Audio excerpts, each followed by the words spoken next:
The uncle of the teenager who died while playing a version of the game Run It Straight is calling for urgent change.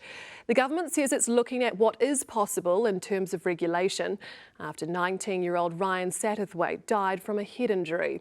But the family's also urging our sports stars to step up and speak out.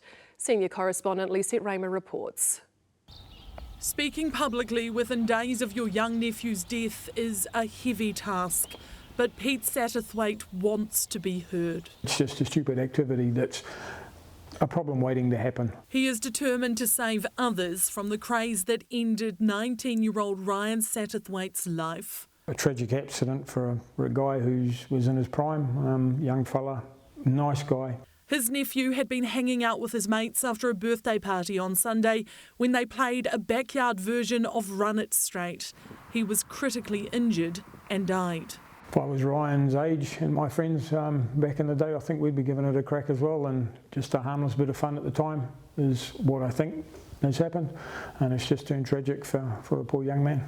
Pete was among the many Kiwis who took notice of the recent Run It event in Auckland, during which one man struggled to stand after taking a hit and another required paramedic attention.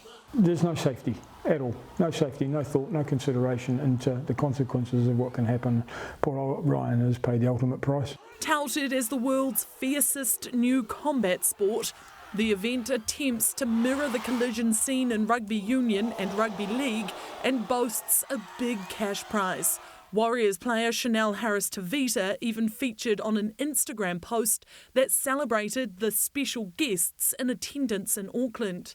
But today, the team was drawing a blank over the sport's existence. I'm not as across it as others. Like I'm not a social media man. Yeah, I'm not really aware of the. What is it?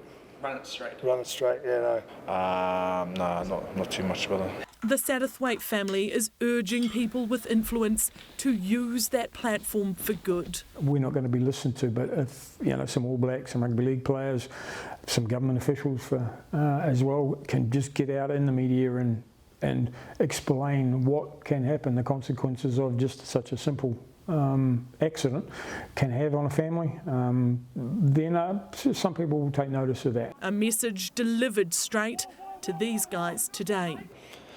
I don't really watch that sort of stuff. Is that something that people who aren't trained professionals should be doing? Yeah, I don't know too much about that, bro, sorry.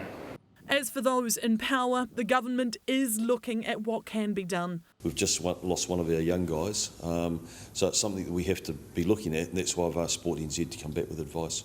Mark Mitchell expects to hear back within days. I mean, we don't want to be wrapping people up in cotton wool, but on the other side of it is we don't want these events suddenly emerging where there's a massive risk for serious injury, head injuries and those types of things, unregulated. It's too late, though, for Ryan and his family and friends. They're not coping. It was a pretty tough day on Monday. And with plenty of tough days ahead, the grief weighs that much heavier, knowing how easily it could happen again.